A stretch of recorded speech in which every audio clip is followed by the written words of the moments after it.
श्रीराम समर्थ. गोपाल कृष्ण भगवान की जय.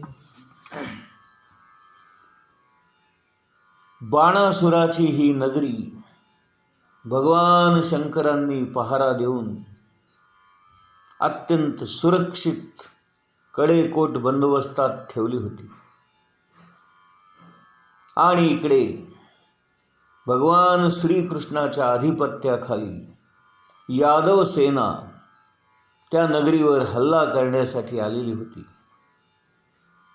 त्यामुळे भगवान शंकर स्वतः नंदीवर स्वार होऊन आले आणि इकडे भगवान गोपाल कृष्ण रथामध्ये स्वार होऊन आले. आता त्या दोघांमध्येच युद्ध सुरू झालं. हे राजा परीक्षिता, ते युद्ध इतकं महाभयंकर, अद्भुत आणि घनघोर होतं की ते युद्ध पाहण्यासाठी म्हणून स्वर्गातील देवदेवता आणि स्वतः ब्रह्मदेव हे सारेजण आकाशामध्ये ते युद्ध पाहण्यासाठी जमा झाले. अशा प्रकारचं भगवान शंकर आणि भगवान गोपाल कृष्ण यांच्यामध्ये हे महाघनघोर युद्ध सुरू झालं. प्रद्युम्नने कार्तिकेयाबरोबर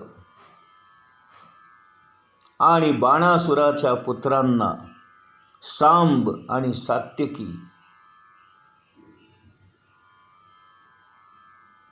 हे सारे एकमेकांना भिडले.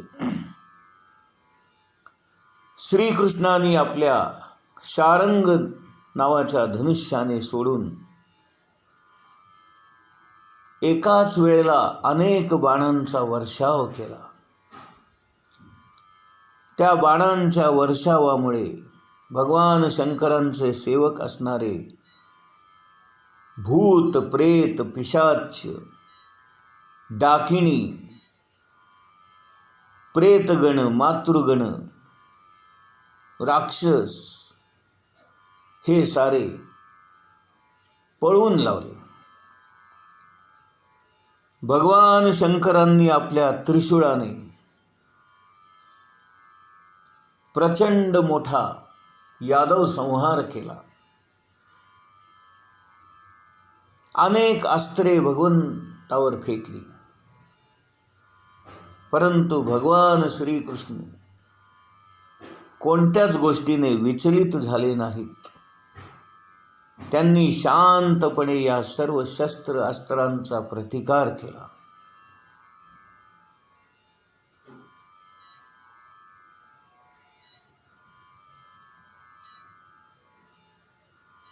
आपल्याच प्रमुख देवतेंपैकी असणारा हा महादेव याच्याबरोबर युद्ध करणं योग्य नाही हे जाणून भगवान श्रीकृष्णाने आपल्या मायेचा प्रभाव भगवान शंकरांवर पाडला. त्यामुळे महादेव मोहित झाले. भर रणांगणामध्ये त्यांना झोप येऊ लागली. ते जांभया देऊ लागले. भगवान शंकर अशा प्रकारे बेहोश झाले. नंतर भगवान श्रीकृष्णांनी बाणासुराच्या सेनेचा संहार घडवून आणला. प्रद्युम्नाने कार्तिकेयाला पळवून लावलं. तो रणांगण सोडून आपल्या मोरावर बसून निघून गेला. बलरामांनी मुसळाच्या प्रहाराने अनेक लोकांना ठार मारले. बाणासुराची सेना घाबरून इकडे तिकडे पळू लागली. आपली सेना भयभीत होऊन पळून चालली आहे हे पाहून बाणासुराला अतिशय राग आला आणि तो स्वतः कृष्णावर धावला. भगवान श्रीकृष्णांनी एकाच वेळेला त्याचे सर्व रथ आणि धनुष्य मोडून टाकली. त्याचे सारथी, त्याचे घोडे आणि त्याच्या रथावरचा ध्वज मोडून टाकला. बाणासुराला भगवान शंकरांचे शब्द आठवले, जो कोणी तुझ्या रथाचा ध्वज मोडेल त्याच्याबरोबर तू युद्ध कर, म्हणजे तुझी खुमखुमी कमी होईल. आपल्या रथावरचा ध्वज मोडून पडलेला पाहिला आणि त्याला भगवान शंकरांच्या वाक्याची आठवण झाली आणि याच्याच बरोबर मला आता युद्ध करायचं आहे हे त्याला आठवलं.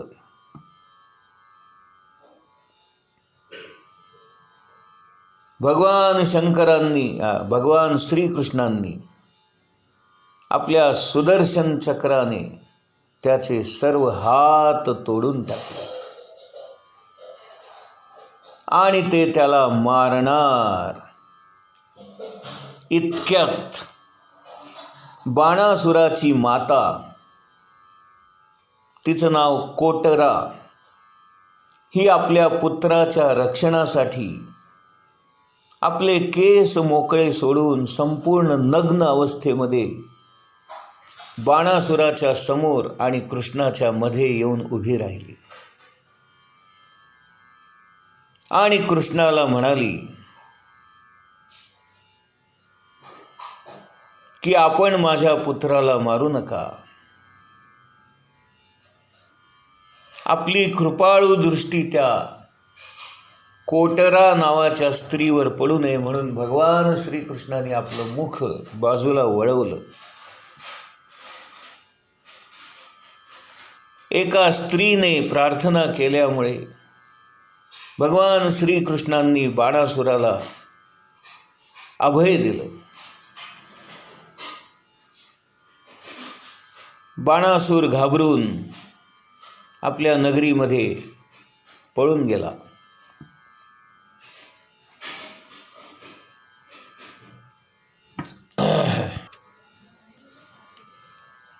भगवान श्रीकृष्णांनी बाणासुराचे 1000 हात जणू काही झाडांच्या फांद्या मोडून टाकाव्या त्याप्रमाणे तोडून टाकले. आपल्या भक्ताची ही दयनीय अवस्था झालेली पाहून भगवान शंकर प्रगट झाले आणि ते श्रीकृष्णांजवळ येऊन श्रीकृष्णाची प्रार्थना करू लागले. भगवान शंकर म्हणाले, हे प्रभू, वेद मंत्रांमध्ये आपण गुप्त रूपाने वास करता. आपण परम ज्योती स्वरूप आहात. परमात्मा, परमेश्वर, परब्रह्म आहात. सारे महात्मे, सारे ऋषीमुनी सतत आपलं चिंतन करत असतात. आपलं हे सर्व व्यापक असणारं परंतु निर्विकार असणारं स्वरूप अद्भुत आहे.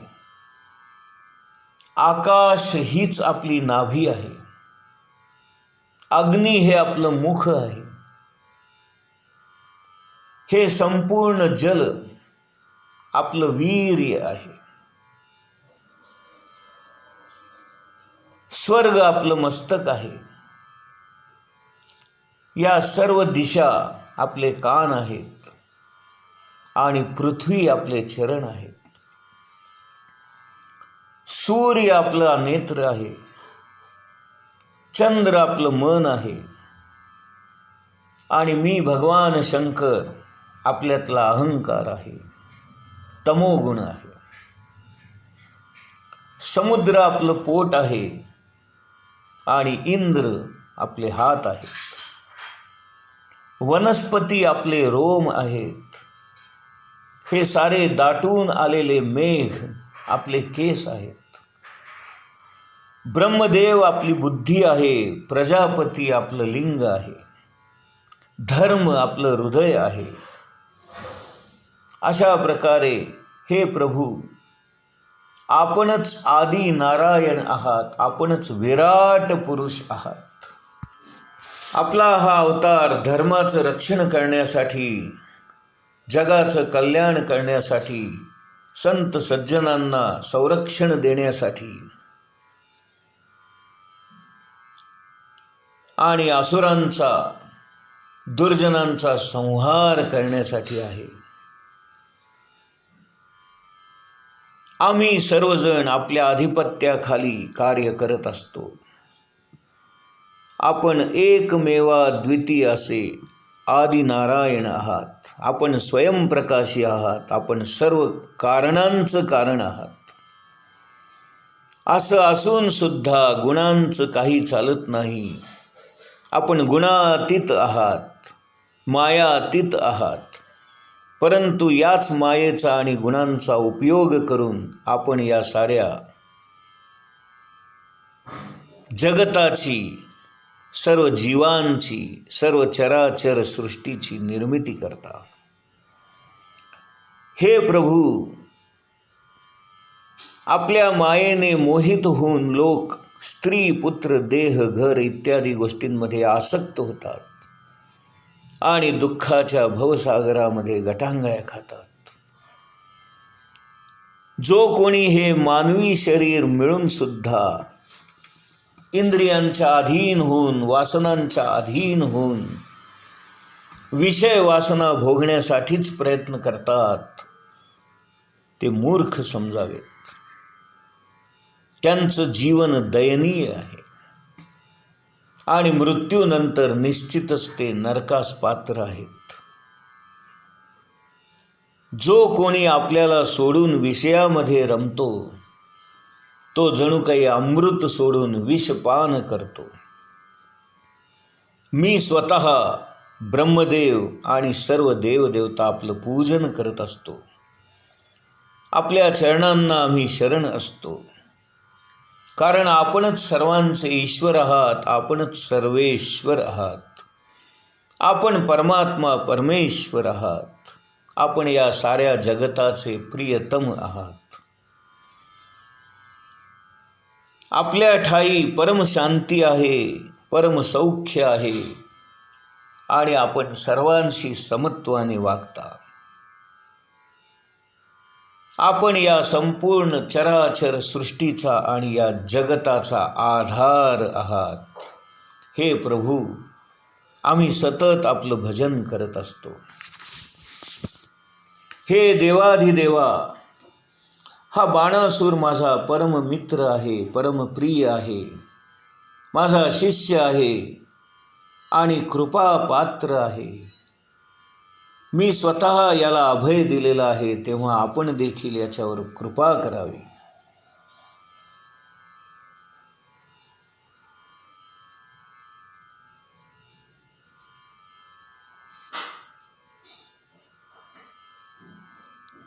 आपला परमभक्त प्रल्हाद, त्याचा नातू बळी, त्या बळीचा हा पुत्र आहे. त्यामुळे प्रल्हादाचा हा पणतू आहे. हे भगवन, आपल्या भक्ताचा पणतू असल्यामुळे आपण याच्यावरही कृपा करावी. यावर श्रीकृष्ण म्हणाले, हे भगवन, हे देवांचे देव असणाऱ्या महादेवा, तुम्हाला जे काही प्रिय असेल तसंच मी करीन. तुमच्या इच्छेप्रमाणेच मी याच्याशी वागेन. परंतु याचा अहंकार घालवावा, केवळ याच हेतूने मी याचे हात तोडून टाकलेले आहेत. मी याचा वध करू इच्छित होतो, परंतु आपण अभय दिल्यामुळे मी आता याचा वध करणार नाही. शिवाय मी प्रल्हादाला सुद्धा वर दिला होता की तुझ्या वंशातल्या कुणाचाही मी वध करणार नाही. त्यामुळे या 2 अटींमुळे मी याला आता अभय दिलेलं आहे. हे भगवन, मी बाणासुराला अभय देतो, कारण मी या दोन्ही वचनामध्ये अडकलेलो आहे. परंतु पृथ्वीला भार झालेली सेना मात्र मी संपवली. मी याचे 4 हात शिल्लक ठेवलेले आहेत. ते अजरामर होतील आणि बाणासूर हा आपल्या प्रमुख पार्षदांपैकी एक असेल. आता याला कुणाकडून कसलीही भीती नाही. अशा प्रकारे अभय देऊन भगवान श्रीकृष्णांनी त्याच्यावर आपल्या कृपादृष्टीचा वर्षाव केला. बाणासुराने देखील त्यांचा चरणस्पर्श करून त्यांच्या चरणावर आपलं डोकं टेकवून त्यांना नमस्कार केला आणि आपली कन्या उषा हिला भगवान श्रीकृष्णांना अर्पण केलं आणि प्रार्थना केली की आपल्या अनिरुद्धसाठी ही अत्यंत योग्य अशी अनुरूप अशी पत्नी आहे. आपण हिचा विवाह अनिरुद्ध बरोबर करून द्यावा अशी प्रार्थना करून उषाला भगवान श्रीकृष्णांच्या स्वाधीन केलं. त्यानंतर भगवान श्रीकृष्ण या नवपरिणित दाम्पत्यासह द्वारकेमध्ये आले. त्यांनी महादेवांची संमती घेऊन मोठ्या थाटामाटाने अनिरुद्ध आणि उषा यांचा विवाह सोहळा साजरा केला. सारी द्वारका नगरी सजवली. गोपाल कृष्ण भगवान की जय.